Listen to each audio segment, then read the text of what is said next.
Factors affecting milk quality and quantity. Dairy ടെക്നോളജിയിലെ രണ്ടാമത്തെ യൂണിറ്റിലെ ഫസ്റ്റ് ടോപ്പിക്കാണിത്.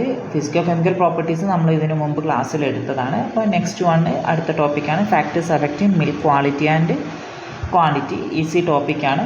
ഇതിൽ വരുന്ന ഫാക്ടേഴ്സാണ്. എന്തൊക്കെ ഫാക്ടേഴ്സാണ് ക്വാളിറ്റീനെയും ക്വാണ്ടിറ്റീനെയും അഫക്റ്റ് ചെയ്യുക? ഒന്നാമത്തെ species, breed, age, stage of lactation, dry period, pregnancy, seasonal differences, maintenance conditions, feed and water supply, milking intervals, milking frequency, diseases, stress, other management factors.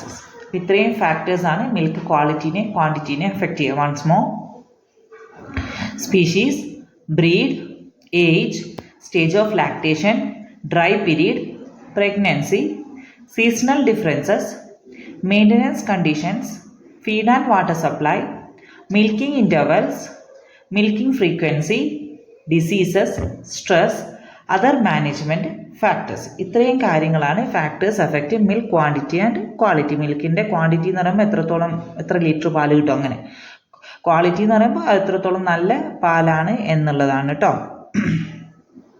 അപ്പോൾ ഇത് സാധാരണഗതിയിൽ ഒരു ലാക്ടേഷൻ കഴിഞ്ഞ് 6 വീക്ക് വരെ നല്ലോണം പാലുണ്ടാവും. പിന്നീട് എന്ത് ചെയ്യും? പാലിൻ്റെ എമൗണ്ട് കുറഞ്ഞ് വരും. നമുക്കിനി ഓരോന്നായിട്ട് നോക്കാം. ഫസ്റ്റ് വൺ സ്പീഷീസ് വെച്ചിട്ട് പറയുകയാണെങ്കിൽ ബിഗ്ഗർ ആനിമൽ ആണെങ്കിൽ പാല് കുറച്ച് നല്ലോണം ഉണ്ടാവും, പക്ഷേ ഡൈല്യൂട്ടഡ് ആയിരിക്കും. പക്ഷേ സ്മോളർ ആനിമൽ ആണെങ്കിൽ പാലിൻ്റെ എമൗണ്ട് കുറവായിരിക്കും, പക്ഷേ കോൺസെൻട്രേറ്റഡ് ആയിരിക്കും മിൽക്ക് കിട്ടുക. ഓക്കെ, സ്പീഷീസിൻ്റെ കേസിൽ ബിഗ്ഗർ ആണെങ്കിൽ more milk but light diluted, smaller animal less milk but concentrated. Next one breed. ഓരോ ജാതി പശുവിൻ്റെ ഓരോ ബ്രീഡുകൾ ഉണ്ടാവില്ല, ഓരോ ഡിഫറൻസ് ഉള്ള. അങ്ങനെ ജേഴ്സി പശു ആണെങ്കിൽ 7% ഫാറ്റും അതുപോലെ തന്നെ ഹയർ സോളിഡ്സ് ഒക്കെ ഉണ്ടാകുന്നതാണ്. പക്ഷേ പാലിൻ്റെ എമൗണ്ട് കുറവായിരിക്കും. ഫാറ്റും SNF ഒക്കെ കൂടുതലുണ്ടെങ്കിലും എമൗണ്ട് ഓഫ് മിൽക്ക് കുറവായിരിക്കും. അതുപോലെ തന്നെ ഒരു ബ്രീഡിനനുസരിച്ച് പാലിൻ്റെ കളറിൽ ഡിഫറൻസ് വരാം. ഇപ്പോൾ ജേഴ്സിൻ്റെയും ഗൊർണസി എന്ന് പറഞ്ഞാൽ പാലിന്, അങ്ങനത്തെ ബ്രീഡിന് പാല് യെല്ലോയിഷ് കളർ ഉണ്ടാകും. കാരണം ഫാറ്റ് കൂടുതലാന്ന് പറയുന്നത്, അപ്പോൾ യെല്ലോയിഷ് കളർ വരും. അങ്ങനെ അതുകൊണ്ട് തന്നെ എന്ത് ചെയ്യും?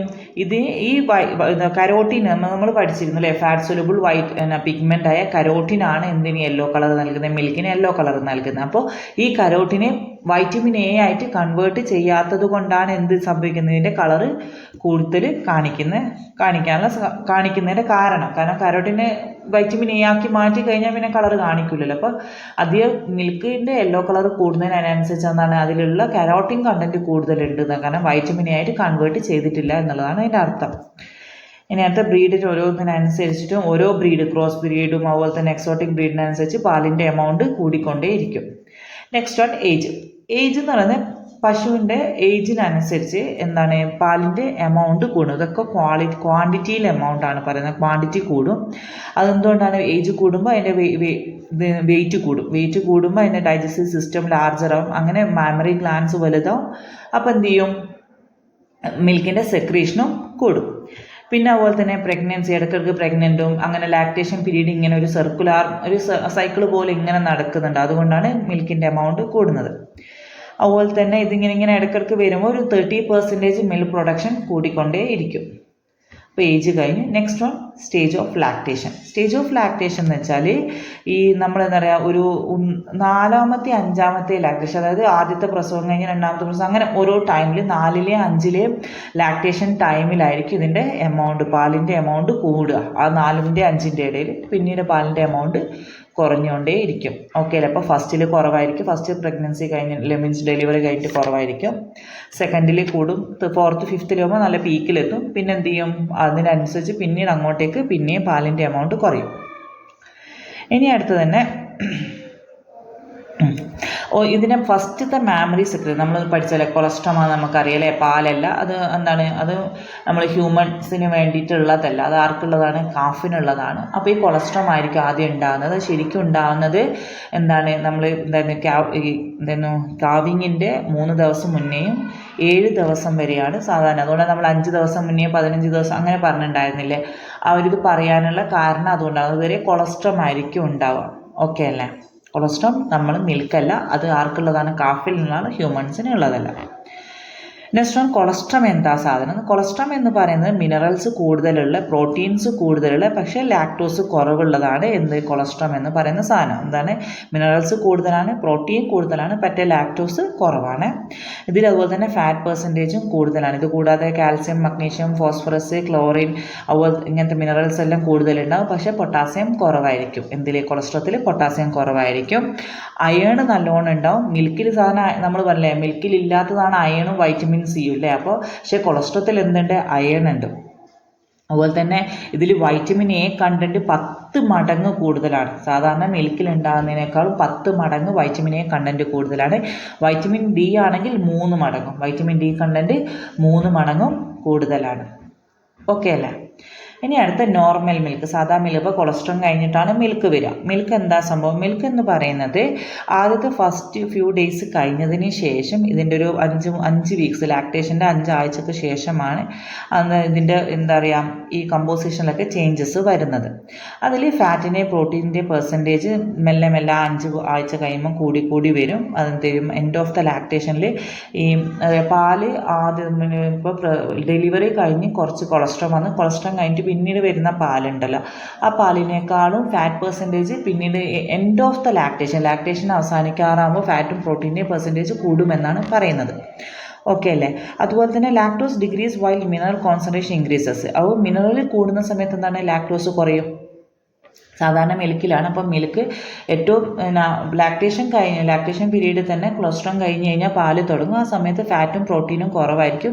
അപ്പോൾ അത് പക്ഷേ എന്താണ് ഇതിൻ്റെ ലാക്ടേഷൻ്റെ എൻഡോടുകൂടി എന്തായിരിക്കും? ഫാറ്റും പ്രോട്ടീനൊക്കെ കൂടുതലായിരിക്കും. ഇതിൻ്റെ മിനറൽ കോൺസെൻട്രേഷൻ എന്താണ്? ഡിക്രീസ് ചെയ്തുകൊണ്ടിരിക്കും. എങ്ങനെ?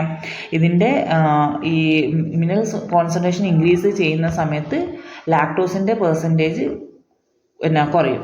വൈസ് വേഴ്സ്, അതായത് ഇൻവേഴ്സ്ലി പ്രൊപ്പോർഷണലാണ് ലാക്ടോസും മിനറലും മിൽക്കിൻ്റെ ഉള്ളിലുള്ള കമ്പോസിഷനിൽ എന്താണ്? ഇൻവേഴ്സ്ലിയാണ്. ലാക്ടോസ് കൂടുമ്പോൾ മിനറൽസ് കുറയും, മിനറൽസ് കൂടുമ്പോൾ ലാക്ടോസ് കുറയും.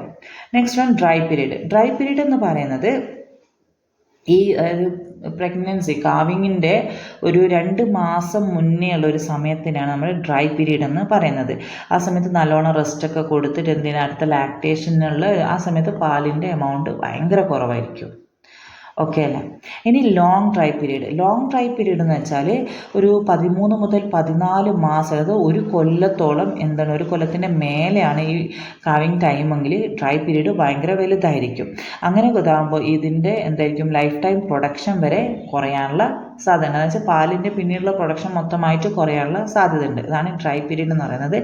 അപ്പോൾ ഇതെന്താണ്? ഇത് ഡ്രൈ പീരീഡ് ഉണ്ടാവാനുള്ള ഡ്രൈ പീരീഡ് ഓരോ ഓരോ കാറ്റിൽസിനും ഡിഫറെൻ്റ് ആയിരിക്കും. എങ്ങനെയാണെന്ന് വെച്ചാൽ അവരുടെ ഹെൽത്ത്, ബോഡി കണ്ടീഷനും കാര്യങ്ങളൊക്കെ വെച്ചിട്ട് ഡ്രൈ പീരീഡ് വ്യത്യാസം ഉണ്ടാകും. നല്ല ബോഡി കണ്ടീഷനുള്ള കൗ ആണെങ്കിൽ, പശു ആണെങ്കിൽ എന്തായിരിക്കും? ഹയർ മിൽക്ക് ഈൽഡ് ഉണ്ടാവും ഈ ലാക്ടേഷൻ കഴിഞ്ഞാലും. പക്ഷെ അങ്ങനെ അല്ലെങ്കിൽ എന്താണ്? ഹൈ മിൽക്ക് ഈൽഡ് കുറവായിരിക്കും. നെക്സ്റ്റ് വൺ പ്രഗ്നൻസി എന്താണ്? പ്രഗ്നൻസി ഒരു ഇൻഹിബിറ്ററി എഫക്റ്റ് ആണ് അല്ലേ മിൽക്കിൻ്റെ ഈൽഡിൽ. അതായത് പ്രഗ്നൻ്റ് ആകുന്ന സമയത്ത് പാല്, ആ പ്രഗ്നൻസിൻ്റെ സമയത്തും എന്ത് ചെയ്യും? നമ്മൾ പാല് കറക്കും. മീൻസ് എന്നാലും പക്ഷെ എന്താണ്? മിൽക്കിൻ്റെ എമൗണ്ട് കുറഞ്ഞുകൊണ്ടേയിരിക്കും. ഇത് എന്തുകൊണ്ടാണ് കുറയുന്നത്? അതിലുള്ള ഈസ്ട്രജനും പ്രൊജസ്ട്രോൺ ലെവൽ ഹോർമോൺസ് കൂടുന്നത് കൊണ്ടാണ് ഇങ്ങനെ. പിന്നെ ഈ മിൽക്ക് ഈൽഡിൽ അധികം എന്താണ്? 8 മാസത്തിനുള്ളിലാണ് 8 മാസം കഴിഞ്ഞ് കഴിഞ്ഞാലാണ് മിൽക്കിൻ്റെ എമൗണ്ട് ഭയങ്കരമായിട്ട് കുറയാം. അതായത് 20% മിൽക്ക് കുറവായിരിക്കും നോൺ പ്രഗ്നൻ്റ് കൗവിനേക്കാളും. അതായത് സാധാരണ ഉള്ള പശുവും നോൺ പ്രഗ്നൻ്റ് കൗവിൽ 20% മിൽക്ക് കുറവായിരിക്കും. ഇതാണ് അടുത്തൊരു factor, pregnancy. Next one seasonal differences ആണ്. ടെമ്പറേച്ചർ, ഹ്യൂമിഡിറ്റി, ഡേ ലൈറ്റ്, അങ്ങനത്തെ കാര്യങ്ങളൊക്കെ എന്ത് ചെയ്യും? പാലിനെ എഫക്റ്റ് ചെയ്യുന്നുണ്ട്. അതിൽ വിൻ്ററിലാണെങ്കിൽ ഫാറ്റ് കൂടുതലായിരിക്കും, മിൽക്ക് കുറവായിരിക്കും. പ്രത്യേകിച്ച് ഹോൾസ്റ്റീൻസ് എന്ന് പറയുന്ന അങ്ങനത്തെ ലാർജ് ബ്രീഡ്സിലൊക്കെയാണ് ഇത് വരുന്നത്. ലോവർ ടെമ്പറേച്ചറിൽ മോർ ടോളറൻ്റ് ആയിരിക്കും. അവർ സ്മോളർ ബ്രീഡ്സ് ആണെങ്കിൽ എന്താണ്? ഹയർ ടെമ്പറേച്ചർ ആയിരിക്കും കൂടുതലുണ്ടാവുക. ഓക്കെ അല്ലേ? ടെമ്പറേച്ചർ ഹ്യൂമിഡിറ്റിയും കൂടുന്ന അനുസരിച്ചിട്ട് ഇതിൻ്റെ ഫാറ്റി ആസിഡ്സിൻ്റെ എമൗണ്ട് കുറയും. അത് means short chain fatty acids കുറയും. ഓക്കെ അല്ലേ? സീസണൽ ഓരോ ടെമ്പറേച്ചർ ഇതൊക്കെ അനുസരിച്ചുള്ളതാണ് പറയുന്നത്. വിൻ്ററിലാണെങ്കിൽ ഫാറ്റ് കൂടുതലായിരിക്കും. ടെമ്പറേച്ചർ കൂടിയാൽ അപ്പം എന്തായിരിക്കും? ചൂടല്ലേ? സമ്മറിലാകുമ്പോൾ ഫാറ്റ് കുറയുമല്ലോ, അതാണ് ഉദ്ദേശിക്കുന്നത്. അത്രയേ ഉള്ളൂ. വിൻ്ററിൽ ഫാറ്റ് കൂടുതലായിരിക്കും, എമൗണ്ട് ഓഫ് മിൽക്ക് കുറവായിരിക്കും. സമ്മറിലാകുമ്പോൾ നേരെ തിരിച്ചാവും. ഇനി അടുത്ത മെയിൻ്റെനൻസ് കണ്ടീഷൻസ് ആണ്. അത് ഓരോന്നും അഡിക്വേറ്റ് മെയിൻ്റെനൻസ് ആണെങ്കിൽ ഈൽഡ് കറക്റ്റ് നമ്മൾ ഒരു മീൻസ് പശുവിനൊക്കെ ഇങ്ങനെ വളർത്തണം, അതിൻ്റെ ഫീഡ് ഇത്ര കൊടുക്കണം എന്നുള്ള കറക്റ്റ് നമ്മൾ മെയിൻ്റെനൻസ് ചെയ്ത് പോയാൽ നമുക്ക് ഈൽഡ് നല്ലോണം കിട്ടും. 37 ഡിഗ്രി സെൽഷ്യസിൻ്റെ മേലെ ആയിരിക്കണം, മേലെ ആവുക. അല്ലെങ്കിൽ ഓക്സിജൻ കോൺസെൻട്രേഷൻ കുറയുക, എയർ കുറയുക. ഇൻഡോറിൽ ഇപ്പോൾ ചില നോർത്ത് ഇന്ത്യയിലൊക്കെ ഉണ്ട് ഒരു രീതി, മീൻസ് കൗസിന് പശുവിനൊക്കെ ഉള്ളിൽ വളർത്തുക, വീട്ടിൻ്റെ ഉള്ളിൽ വളർത്തുന്ന രീതികളൊക്കെ ഉണ്ട്. അങ്ങനെയൊക്കെ ആകുമ്പോൾ എന്താണ് ഇതിൻ്റെ ശരിക്കും മിൽക്കിൻ്റെ ഈൽഡ്, ഫാറ്റിൻ്റെ ഈൽഡ് കൂടും, പക്ഷേ മിൽക്കിൻ്റെ ഈൽഡ് കുറയും. Next one feed and water quality. Inadequate feed ആണെങ്കിൽ, ന്യൂട്രിയൻസ് കുറവാണെങ്കിൽ എന്താണ് മിൽക്കിൻ്റെ സെക്രേഷൻ കുറയായിരിക്കും. നമ്മൾ പറയാം നല്ലോണം ഫുഡ് കൊടുത്താൽ നല്ലോണം പാല് കിട്ടും, നല്ല കൊടുത്തില്ലെങ്കിൽ എന്ത് ചെയ്യും, പാല് കിട്ടൂല. അത്രയേ ഉള്ളൂ. ഇതിന് ഗാലക്ടോപോയ്സിസ് എന്ന് പറയുന്നത് മെയിൻ്റെനൻസ് ഓഫ് ലാക്ടേഷൻ എന്ന് പറയാം. ഗാലക്ടോപോയ്സിസ് എന്ന് പറയുന്നത് മെയിൻ്റെനൻസ് ഓഫ് ലാക്ടേഷൻ. ഈ പാലിൻ്റെ ആ ഒരു ഇത് നല്ലോണം കറക്റ്റ് മെയിൻറ്റെയിൻ ചെയ്യുന്നതിന് ആ പ്രോസസ്സിന് പറയുന്ന പേരാണ് ഗാലക്ടോപോയ്സിസ് എന്ന് പറയുന്നത്. ഇത് എന്താണ് സംഭവം ചെയ്യുന്നത്, ഇതിലാണ് നമുക്ക് കറക്റ്റ് പറയും ഇത്ര ഫീഡ് കൊടുക്കണം, ഒരു ലാക്ടേറ്റിംഗ് ആനിമൽ ഇത്ര ഫീഡ് കൊടുക്കണം, ഇത്ര ഇൻ്റർവെല്ലിൽ ഫീഡ് കൊടുക്കണം എന്നുള്ളതൊക്കെ ഈ ഗാലക്ടോപോയ്സിസ് എന്ന് പറയുന്നതിലാണ് പറയുന്നത്. ഇതിലെന്ന് വെച്ചാൽ വെള്ളം കുറയുക. അങ്ങനെ ശരിക്കും എന്താണെന്ന് വെച്ചാൽ വെള്ളം കുറഞ്ഞു കഴിഞ്ഞാൽ എന്താ സംഭവിക്കുക, വെള്ളം കുറഞ്ഞു കഴിഞ്ഞാൽ പാല് കുറയൂലേ. കാരണം എന്താണ്, പശുവിന് വെള്ളം സ്റ്റോർ ചെയ്യാനുള്ള കഴിവൊന്നുമില്ല. അപ്പോൾ എന്താണ്, പാലിൻ്റെ എമൗണ്ട് കുറയും. അങ്ങനെ എന്ത് ചെയ്യും, ഈ വെള്ളം നല്ലോണം നമ്മൾ കറക്റ്റ് ഇൻ്റർവെൽ വെച്ചിട്ട് കൊടുത്താൽ മാത്രമേ പാല് നമുക്ക് നല്ലോണം കിട്ടുള്ളൂ. Next one milking intervals. Milking intervals എന്ന് പറയുന്നത് സാധാരണഗതിയിൽ ഈക്വൽ ഇൻ്റർവെൽസ് ആണ്. 12 മണിക്കൂർ 2 തവണയാണ് നമ്മുടെ നാട്ടിലൊക്കെ പാല് കറക്കുക അല്ലെ, രാവിലെയും വൈകുന്നേരവും. അത് 12, ഇതിൻ്റെ രണ്ടിൻ്റെ ഇടയിൽ 12 അവർ ഡിഫറൻസ് വേണമെന്നാണ് പറയുന്നത്. പക്ഷെ നമ്മൾ 12 അവർ ഡിഫറൻസ് ഉണ്ടോ? രാവിലെ 4 മണിക്ക് പാല് കറന്ന് വൈകുന്നേരം 4 മണിക്കല്ല, അങ്ങനെയല്ലല്ലോ കറക്കാറ്. 7 മണിക്കല്ലേ നമുക്ക് സൊസൈറ്റി വരുള്ളൂ. അപ്പോൾ 12 അവർ ഡിഫറൻസ് എന്തായാലും ഇല്ല. പക്ഷെ ശരിക്കും വേണ്ടത് എത്രയാണ്, 12 അവർ ഡിഫറൻസ് ആണ് വേണ്ടത്. എന്താണ് പിന്നെ അതുപോലെ തന്നെ മിൽക്കിൻ്റെ ഈൽഡ് കുറയുന്നത് എന്താണ്, അധികവും എന്താണ് ഈ high producing cows than in low producing ones. ഇത് നമ്മൾ മിൽക്കിൻ്റെ ഈൽഡ് നല്ലോണം പാലുണ്ടാക്കുന്നതിനേക്കാളും എന്താണ് ഈൽഡ് കുറഞ്ഞു വരും. ഇതിനനുസരിച്ചിട്ട് ഓരോന്ന് ആദ്യം നല്ലോണം പാലുണ്ടെങ്കിൽ പിന്നീട് അതിന് കുറയും. മറ്റേതുപോലെ തന്നെ വൈസ് വേഴ്സ. പിന്നെ അതുപോലെ തന്നെ നമ്മൾ ഇൻകംപ്ലീറ്റ് ആയിട്ട് മിൽക്കിങ് ചെയ്യുക കോൺസിക്യൂട്ടീവ് ഡേയ്സിൽ, അതായത് ഒരു ദിവസം 2 വട്ടം ചെയ്യണമല്ലോ, അത് ചെയ്തില്ല. ഇന്നൊരു രാവിലെ കറന്നു, പിറ്റേ ദിവസം പോയിട്ട് വൈകുന്നേരം കറന്നു, രാവിലെ കറന്നില്ല പിറ്റേ ദിവസം, അങ്ങനെ ഒരു കോൺസിക്യൂട്ടീവ് ഡേയ്സ് ചിലപ്പോൾ ഒരു ദിവസം വിട്ടില്ല. അങ്ങനെയൊക്കെ ആകുമ്പോൾ മിൽക്കിൻ്റെ ഈൽഡ് കുറയും. എൻ്റെയർ ലാക്ടേഷനെ ചിലപ്പോൾ എന്ത് ചെയ്യും, ഭയങ്കരമായിട്ട് റിഡ്യൂസ് ചെയ്യാനുള്ള സാധ്യതയുണ്ട്. കറക്റ്റ് ഇൻ്റർവെൽ കറക്റ്റ് എന്ത് ചെയ്യണം, ഫോളോ ചെയ്യണം. Next one milking time. അധിക കൗസിന് എത്രയാണ്, 5 to 6 മിനിറ്റ് ആണ് ഓരോ കൗനും വരുന്നത്. അധികവും ഫാറ്റ് പെർസെൻറ്റേജ് എന്താണ് മോർ എഫക്റ്റീവ് ആയിരിക്കും ഈ സമയം മിൽക്കിംഗ് ടൈം കറക്റ്റായിട്ട് കൊണ്ടുവരുന്നാൽ. അതുപോലെ തന്നെ ആദ്യം പാല് കറക്കുന്ന സമയത്ത് 1 to 2% മിൽക്ക് ഫാറ്റ് ഉണ്ടെങ്കിൽ ഫൈനൽ ഡ്രോപ്സിൽ എന്ത് ചെയ്യും, 6 മുതൽ 7, അതായത് നമ്മൾ പശുവിനെ രാവിലെ കറക്കല്ലേ വൈകുന്നേരം കറക്കണം, ആദ്യം വരുന്ന പാല് 1 മുതൽ 2% ആണെങ്കിൽ അവസാനം വരുന്ന ഡ്രോപ്സിൽ എത്രയെങ്കിലും 6 to 7% മിൽക്ക് ഫാറ്റ് ഉണ്ടാകും. കണ്ടോ, ഫാറ്റിൻ്റെ എമൗണ്ടിലെ ടൈം ബാധിക്കുന്നുണ്ട്. ഇനി അടുത്ത ഫ്രീക്വൻസി. അപ്പോൾ നമ്മൾ എത്രയാണ്, ടോയ്സ് ഡെയിലിയാണ് 2 വട്ടം ചെയ്യുന്നുണ്ട്. അത് 40% പാല് നമുക്ക് എന്ത് ചെയ്യാൻ പറ്റും, ഇങ്ങനെ കൂട്ടാൻ പറ്റും. ഇങ്ങനെ 2 വട്ടം ചെയ്യുന്നത് കൊണ്ട് തന്നെ അത് 3 വട്ടമാക്കിയാൽ 5 to 20%, രാവിലെ ഉച്ചക്കും വൈകുന്നേരം അങ്ങനെ കറന്നാൽ എന്ത് ചെയ്യും, 5 to 20% ആവും ഇതിൻ്റെ ഈൽഡ്. മറ്റേതാകുമ്പോൾ 40% ഈൽഡ് കൂടും. ഇനി അടുത്ത ഡിസീസസ് ആണ്. അധികം പശുവിനുണ്ടാകുന്ന ഡിസീസ് എന്താണ്, മാസ്റ്റൈറ്റിസ് ആണ്. അകിട് വീക്കം എന്ന് പറയുന്ന ഡിസീസാണ്. ഈ ഡിസീസ് എന്താണ്, പ്രൊഡക്ഷന് കുറയ്ക്കും. പിന്നെ മാസ്റ്റൈറ്റിസ് ഉള്ള പശുവിൻ്റെ പാല് കറന്നാൽ നമ്മൾ ഉപയോഗിക്കാൻ പാടില്ല, കളയാനേ പറ്റുള്ളൂ. വേറെ കാര്യം, കറക്കണം. മാസ്റ്റൈറ്റിസ് ഉണ്ടെങ്കിലും പശുവിനെ പാല് കറക്കാതിരിക്കില്ല. അകിട് വീക്കം ഉണ്ടെങ്കിലും പാല് കറക്കും. പക്ഷേ കറത്ത് കഴിഞ്ഞാൽ നമുക്ക് യൂസ് ചെയ്യാൻ പറ്റില്ല, അത് കളയണം. ഓക്കെ അല്ലേ?